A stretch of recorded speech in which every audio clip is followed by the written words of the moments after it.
अक्षास्त्रगपरशुं गदेषु कुलशं पदमं धनुष्कुण्डिकां दण्डं शक्तिमशिं च चर्मजलजं घण्टां सुराभाजनं शूलं पाशसुदर्शने च ददतीं हस्तैः प्रसन्नाननां सेवे सैरिवमर्दनीं महां लक्ष्मीं सरोजस्थिताम्। नमस्कार, स्वागत है आपका आचार्य वाणी में। मैं आचार्य डॉक्टर विक्रमादित्य आपके साथ हूँ। आज का विषय हमारा है कन्या राशि वालों के लिए ग्रह नक्षत्रों का योग किस प्रकार का बन रहा है। कन्या राशि वालों के लिए ग्रह नक्षत्रों को समझना चाहिए। देखिए, सूर्य आपके लग्न में चल रहे हैं, इस वक्त राशि में चल रहे हैं, परिवर्तन का योग बनाने वाले, इच्छाधारी योग आपके लिए बनकर तैयार होता दिखाई दे रहा है।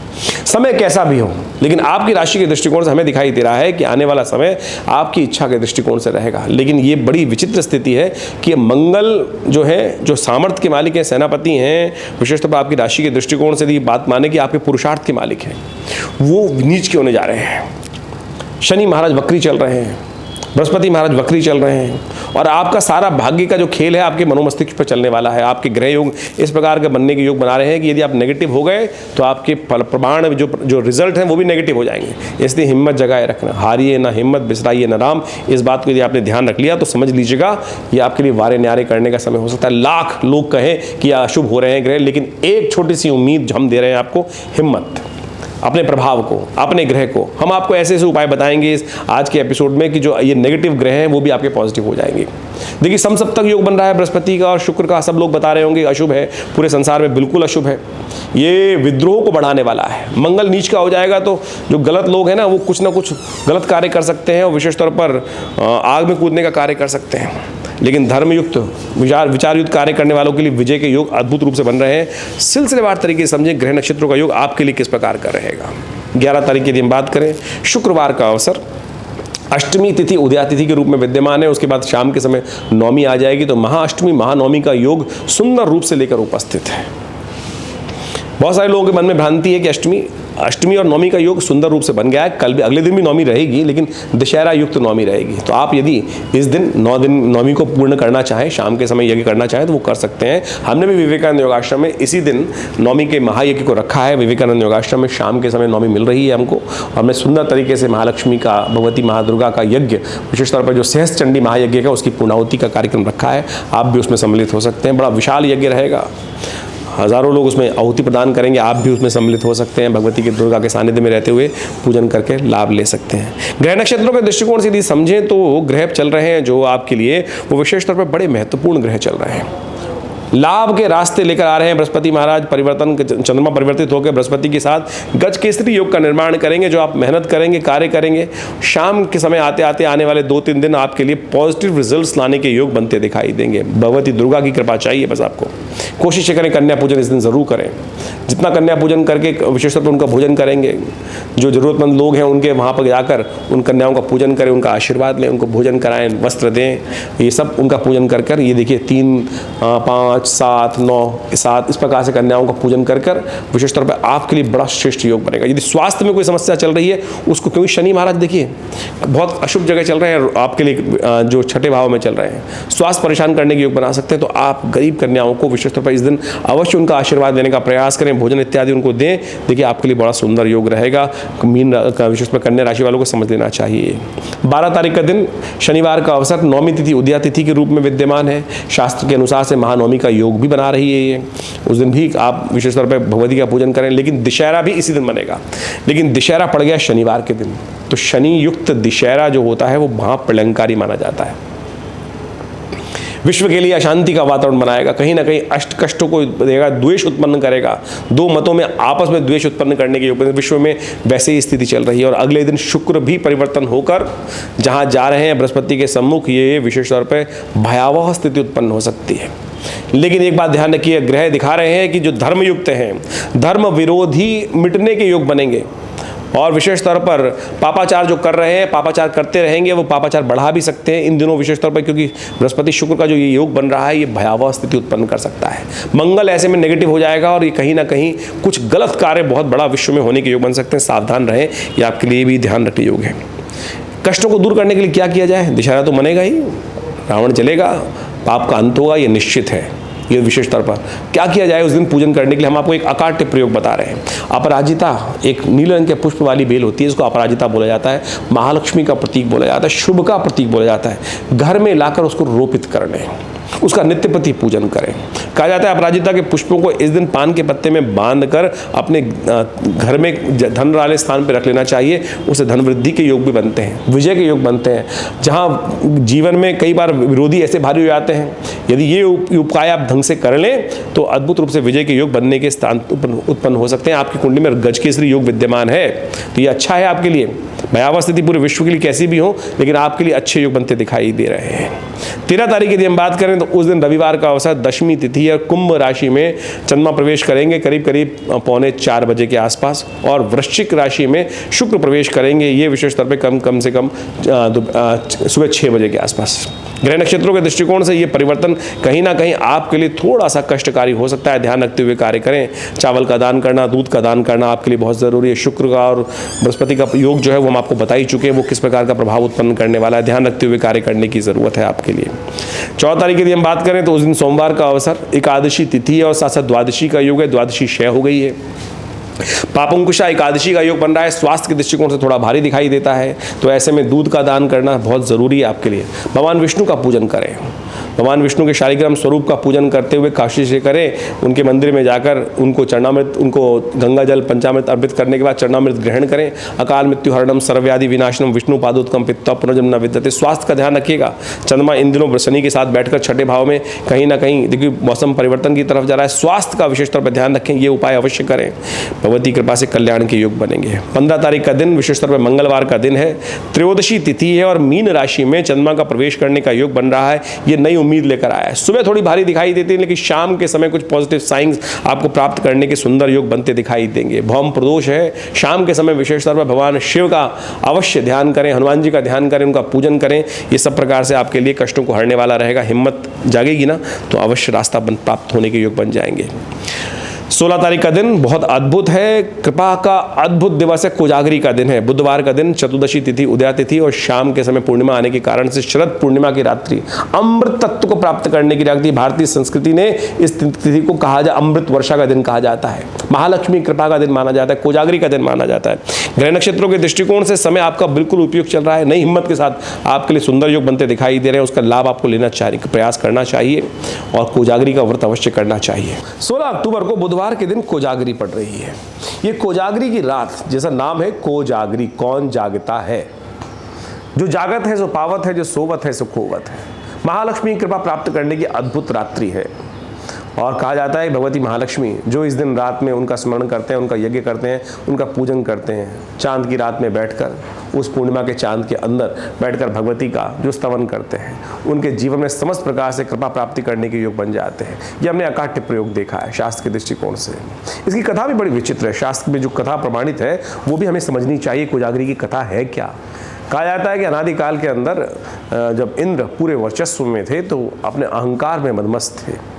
एक दिन संसार का भ्रमण कर रहे थे, ऐरावत पे आरूढ़ होकर सामने दुर्वासा ऋषि वन में भ्रमण करते हुए आ रहे थे।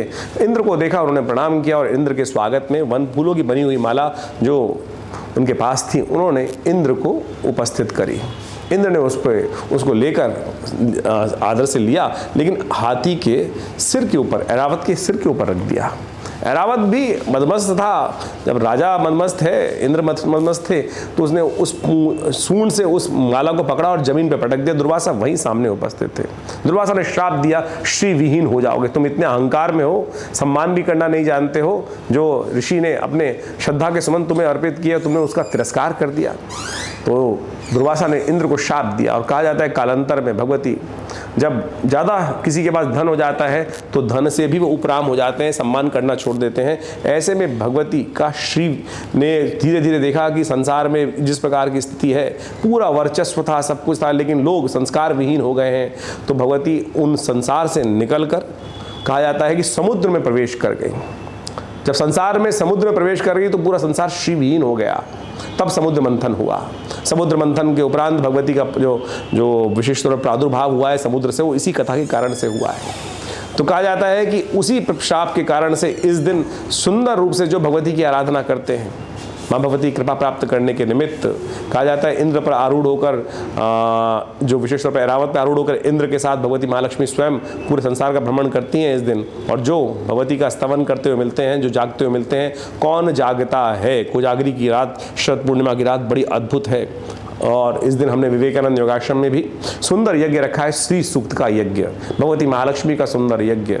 उसमें आप स्वयं भी अपने घर में बैठ के करें। कहा जाता है कि बिल्व पत्र के पेड़ के नीचे बने हुए यज्ञ कुंड के नीचे में स्थित होकर भगवती की आराधना करने के लिए सुंदर जो योग बनाते हैं, संकल्प करते हैं, पूजन करते हैं, भगवती की महालक्ष्मी के सुंदर स्तवन का पाठ करते हैं। इस तरह जो ऋग्वेद के अंदर आए मंत्र का, ओम हिरण्यवर्णाम हरणिम सुवर्ण रजस्रजाम चंद्राम हिरण्मयीम लक्ष्मीम जातवेदो माव ताम आव जातवेदो लक्ष्मी मन्मगामिनीं यस्याम हिरण्यं विन्देयं गामश्वं पुरुषाणं अश्वपूर्वां रथमध्याम अस्तिनाथ प्रमोदनीं शम देवीं पवै श्रीमादिं युक्ताम। इस प्रकार से पूरे 16 मंत्र हैं। इनका जो स्तवन उस रात्रि के वक्त में करते हैं, भगवती की अद्भुत कृपा प्राप्ति के योग बन जाते हैं। हमने विवेकानंद योगाश्रम में इस सुंदर रात्रि के अवसर पर ये सुंदर कार्यक्रम रखा है। आप सब अवश्य इसमें सम्मिलित हों भगवती कृपा प्राप्त करने के निमित्त। देखिए, चमत्कार की रात्रि है, जागने की रात्रि है, और ये शरद पूर्णिमा की रात्रि, कोजागरी की रात्रि जो 16 अक्टूबर को पड़ रही है, अद्भुत है। और ऐसे में अवश्य जीवन में पता नहीं कौन कौन से कर्म हो जाते हैं, कब कष्ट उत्पन्न हो जाता है, उन सब से निवृत्ति का हमारा ये कार्यक्रम जो हम इस चैनल के माध्यम से आपके समक्ष रहते हैं, प्रत्यक्ष प्रमाणों के साथ उपस्थित करते हैं।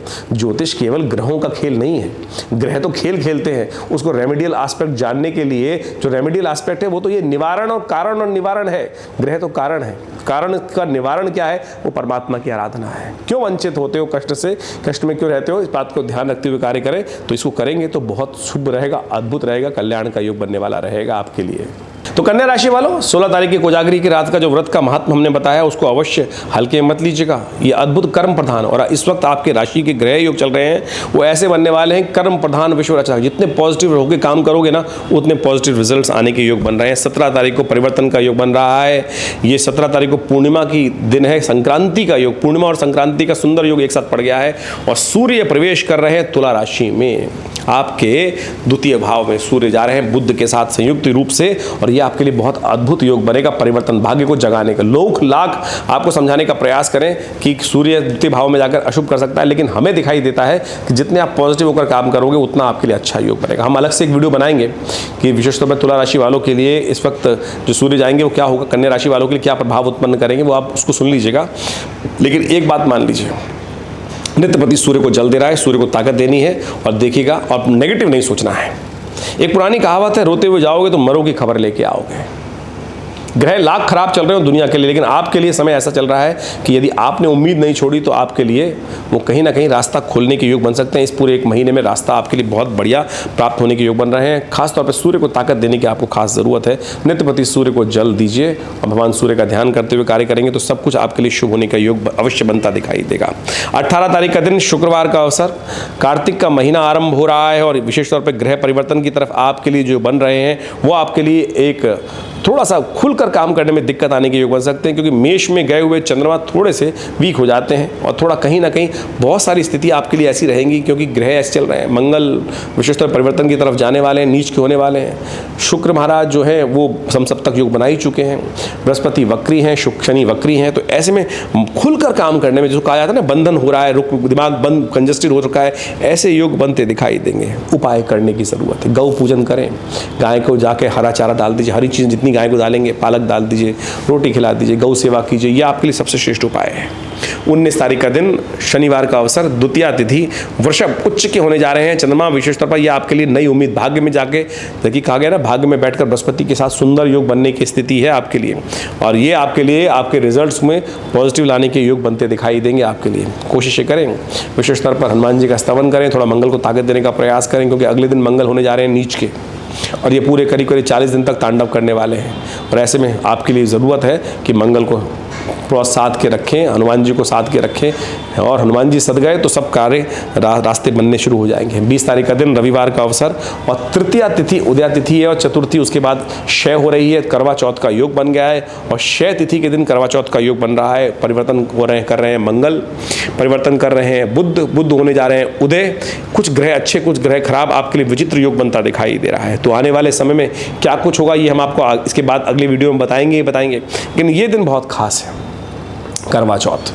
और ऐसे में ग्रह नक्षत्रों के दृष्टिकोण उच्च के होकर चंद्रमा बृहस्पति के साथ विराजमान होकर आपके लिए पॉजिटिव रिजल्ट्स आने के योग बने। धर्मयुक्त कार्य करें, धर्म को छोड़िएगा मत, धर्म के साथ ही आपके लिए लाभ के योग बनते दिखाई दे रहे हैं। कुछ ब्राह्मणों की सेवा करते हैं, गरीब जनों की सेवा करते हैं, कुछ गुरुजन को कुछ पीली चीज़ों का दान कर दीजिए, ये आपके लिए बहुत अच्छा रहेगा। चंद्रमा करीब करीब दिल्ली के हिसाब से उदय होने के योग बन रहे हैं करीब करीब 7:56 पर, और आसपास भी बड़ी जल्दी होगा क्योंकि तृतीया युक्त चतुर्थी है, तो बहुत देर नहीं लगाएंगे चंद्रमा, बहुत देर इंतजार नहीं करना पड़ेगा। आपकी राशि के दृष्टिकोण से यदि हम बात करें तो आपको विशेष तौर पर कुछ हरी चीज़ों का दान करना चाहिए, गौ सेवा जरूर करनी चाहिए। तो ज्योतिष का ये जो प्रभाव है, ये गोचर का प्रभाव, ये आपने समझा। इस गोचर के प्रभाव के कारण से ही जीवन में कई प्रकार के योग बनते हैं। देखिए, वैसे तो ये 12 राशियों के हिसाब से गोचर का प्रभाव हम आपके समक्ष उपस्थित करते हैं, लेकिन इसके अलावा आपकी जन्मपत्री जो है बहुत बहुत महत्वपूर्ण होती है, क्योंकि उसी वास्तु दृष्टिकोण से, जन्मपत्री के दृष्टिकोण से ही आपको समझा जा सकता है कि क्या कुछ ग्रहों का प्रभाव आपके ऊपर होने वाला है। जैसे इसको इस प्रकार समझ लीजिए, बड़े आसानी से समझने के लिए, कि जन्मपत्री और गोचर में क्या फ़र्क है वास्तविक तौर पर। दिन पर दिन हर रोज़ सूर्य निकलते हैं और हर रोज़ सूर्य अस्त होते हैं, चंद्रमा निकलते हैं, समस्त प्रकार के तारामंडल इत्यादि होते हैं, हवाएं चलती हैं। तो ये तो हर जितने भी इस धरा पे प्राणी हैं उनके लिए उसी प्रकार का प्रभाव पड़ रहा है। लेकिन आप कहाँ विद्यमान है, किस प्रकार का आपका स्वभाव है, किस प्रकार का है, वो हर व्यक्ति की फितरत अलग अलग प्रकार की होती है। मौसम सबके लिए सेम है, वो परिस्थितियां सबके लिए सेम है, 365 दिन सबके लिए सेम चल रहे हैं, वातावरण का प्रभाव चल रहा है, और उसी का प्रभाव आपके हर व्यक्ति पर अलग अलग किस्म का प्रभाव वो उपस्थित कर रहा है। ऐसा नहीं है कि कोई बीमारी आई सब लोग उससे ग्रसित हो गए, बहुत सारे लोग बच जाते हैं। जो वास्तविक तौर पर हर रोज़ कईयों की किस्मत जागती है, कईयों की किस्मत सो जाती है। वो जबकि सूरज तो सेम निकला, हवाएं तो सेम चली, वातावरण की स्थिति भी सेम रही, एक घर में रहने वाले सभी लोग उसी प्रकार से हैं, लेकिन सबके लिए वातावरण सेम रहा, लेकिन परिवर्तन हर व्यक्ति के हिसाब से अलग अलग है। यही जन्मपत्री को समझने का तरीका है। तो गोचर का प्रभाव जिस प्रकार से नित्यप्रति ग्रहों का परिवर्तन हो रहा है वो सब पर पड़ रहा है, लेकिन हर व्यक्ति के हिसाब से अलग, क्योंकि वो परिस्थिति में, हर व्यक्ति अलग अलग परिस्थिति में है। उसको देखने के लिए, निष्कर्ष निकालने के लिए जन्मपत्री परम आवश्यक रहती है। आपके ग्रह नक्षत्र जन्म के समय पर किस प्रकार के थे, कौन सा कितना अकाउंट आप लेकर आए हैं भोग्य का, कितने प्रकार का भोग्य आपके जीवन में, भुक्त और भोग्य जो निकाला जाता है, क्या प्रभाव आपके जीवन में आने वाले समय में है ग्रह नक्षत्रों के दृष्टिकोण से, उसको समझने के लिए सबसे पहले अच्छे से चीज़ों को विवेचना करने की जरूरत पड़ती है, और वो सबसे महत्वपूर्ण रहेगा। जन्मपत्री का गोचर का प्रभाव तो ये केवल आपको आभास दे सकता है ये कुछ होने के योग है। बहुत सारे लोग बार बार प्रश्न कर लेते हैं कि 12 भागों में आप पूरे विश्व को कैसे विभाजित कर सकते हैं। देखिए, उसका प्रभाव है ना, तो मैंने आपको समझाने का जो हमने प्रयास किया है उसको आप अच्छे से समझ सकते हैं। इसमें तर्क कुतर्क करने की खास कोई ज़रूरत नहीं है। तो जो समझना चाहते हैं वो इसका प्रभाव ले सकते हैं, जो समझना चाहें, उसका लाभ लेना चाहें ज्योतिष की गणनाओं का, तो उनके जीवन में उसका प्रभाव वो स्वयं महसूस कर सकते हैं। तो हमने इसके ऊपर बहुत वृहद रूप से वर्णन करने का प्रयास किया है, और समय समय पर हम आपके समक्ष उपस्थित रहते हैं। और ज्योतिष को वास्तविक तौर पर हमें समझना चाहिए वैदिक दृष्टिकोण से, पौराणिक दृष्टिकोण से। हम अनेक प्रकार के उपाय अपने इस कार्यक्रम के माध्यम से आपके समक्ष रखते हैं और प्रयास करते हैं कि सब पौराणिक मत के अनुसार से ही उसको आपके समक्ष उपस्थित करने का प्रयास करें। ऐसे नहीं कि टोटके कुछ भी बता दिए और टोटके अनुसार से। आज बड़ी विचित्र स्थिति है, हर कोई ज्योतिष के दृष्टिकोण से जो लोग उपस्थित हैं वो टोटकों के अंदर समस्त ज्योतिष को निपटा देना चाहते हैं, समस्त गणनाओं को निपटा देना चाहते हैं। और हमने पंचांग के साथ मिलाकर, पंचांग के अंतर्गत जो विभिन्न त्यौहार है, विभिन्न प्रकार के उत्सव आते हैं भारतीय संस्कृति में, उनका महत्व किस कारण से हमारे ऋषि मुनियों ने रखा है, वो पौराणिक कथाएं क्या है, किस प्रकार से कार्य किया जाता है, तो ये सब आपको अच्छे समझने की ज़रूरत है, तब आप इसका पूर्ण लाभ ले सकते हैं। जैसे करवा चौथ इत्यादि, कोजागरी का व्रत विशेष तौर पर इन्हीं दिनों आने वाला है, इसी अक्टूबर के मध्यकाल में। ये सब बड़े महत्वपूर्ण हैं, ये इतने चमत्कारिक मुहूर्त हैं। यदि हम अपने उस चमत्कारिक विधि को, भारतीय संस्कृति में जो विधि बताई गई है उसको ढंग से कर लें, तो आप सत्य माने विशेष तौर पर अद्भुत प्रकार से लाभ के योग बन जाएंगे, कष्टों को दूर करने के योग बन जाएंगे। कोजागरी का व्रत ऐसा ही चमत्कारिक व्रत है जो भारतीय संस्कृति में बताया गया है। हमने आपके समक्ष उसकी कथा भी उपस्थित करी, और सत्य मान लीजिए कि यदि आप इस कोजागरी के व्रत पर सही रूप से शास्त्र के दृष्टिकोण से जो प्रोसेस बताया गया है उसको नित्यपति उस दिन कर लें, उस कोजागरी की रात पर, तो आप देखिएगा भगवती कृपा अद्भुत रूप से आपके जीवन में। देखिए, हम सब कर्म के अनुसार, कर्म प्रधान विश्व रचा का, मैं और आपके जीवन में जो कुछ घटनाएं घट रही हैं, किसी के कारण से भी किसी के जीवन में भी घट रही हैं, वो सब कर्म के कारण ही है। चाहे वो अभी के कर्म है, चाहे पूर्व जन्म के कर्म है, या मनसा वाचा किसी प्रकार के कर्म है, तो आप समझें, जो जीवन में हमको पुण्य मिल रहे हैं वो भी हमारे शुभ कर्मों के हिसाब से मिल रहे हैं, जो दुख मिल रहा है वो भी कहीं ना कहीं अशुभ कर्म जो हुए उनके कारण से मिल रहे हैं। तो उन्हीं को प्लस माइनस करने के लिए ये विभिन्न पुण्य काल जो शास्त्र में वर्णित हैं, प्रयोग शास्त्र में वर्णित हैं, उनको समझते हुए हमें करने का प्रयास करना चाहिए। और हम उसी मत से अपने इस चैनल के माध्यम से आपके समक्ष उन सब तथ्यों को उपस्थित करने का प्रयास करते हैं। जो समझने वाले समझ गए, जो ना समझे वो उनके ऊपर है। विशेष तौर पे हम तो शास्त्र के दृष्टिकोण से जो जिस प्रकार के परिवर्तन का युग बन रहा है वो आपके समक्ष उपस्थित कर रहे हैं। और विवेकानंद योगाश्रम जो हमारा संस्थान है, पिछले करीब 50 सालों से 60 सालों से लगातार इस क्षेत्र में, आध्यात्म के क्षेत्र में, धर्म के क्षेत्र में और विभिन्न चिकित्सा के क्षेत्र में कार्य कर ही रहा है। आश्रम में नित्य प्रति, जैसा हमने आपको कई बार बताया, अवगत कराया है कि 8 घंटे नित्य प्रति यज्ञ चलता है। भगवती दुर्गा का चमत्कारिक शिव विग्रह उपस्थित है जो 500 साल पुराना है, और वो विशेष तौर पर मुल्तान से आज़ादी के समय पर हमारे इस आश्रम पर पधारा, और वो उन्हीं के सानिध्य में आज ये समस्त कार्य आश्रम पे किए जाते हैं। एक बहुत बड़ा प्राकृतिक चिकित्सा योग का अस्पताल है जो भारत सरकार के पैनल पर है, दिल्ली गवर्नमेंट के पैनल पर है। और योग, प्राकृतिक चिकित्सा, आयुर्वेद इत्यादि के संबंध में सुंदर रूप से हम लगातार उन सब संबंधों में चिकित्सा सुविधाएँ वहाँ उपस्थित करते हैं। विभिन्न आश्रम की पुस्तकें हैं जिनके द्वारा से हमने जो शोध संस्थान से के माध्यम से किया, उन सबको उसमें विशेष तौर पर उपस्थित करने का प्रयास किया, चाहे वो मंत्र के संबंध में हो, चाहे वो यंत्र के संबंध में हो, चाहे वो मुद्राओं के संबंध में हो, चाहे वो यज्ञ इत्यादि के संबंध में हो, भारतीय संस्कृति के संबंध में हो, कुंडली महाविज्ञान, योग विज्ञान, इन सब पर विभिन्न पुस्तकें हमारे आश्रम से प्रकाशित हैं। और वो सब भी आप आश्रम से जुड़कर प्राप्त कर सकते हैं। और हर रोज़ जो कार्यक्रम चलते हैं विभिन्न प्रकार के, उनमें भी हम आपको साथ निमंत्रण देते ही रहते हैं। रविवार को एक विशेष कार्यक्रम होता है जो करीब सुबह 8 बजे से लेकर 11 बजे तक रहता है। भंडारे की सुंदर व्यवस्था रहती है। आप सब इन समस्त कार्यक्रमों से जुड़ेंगे तो आनंद रहेगा, और आश्रम के साथ जुड़कर आप भी अपने भाग्य को चमका सकते हैं।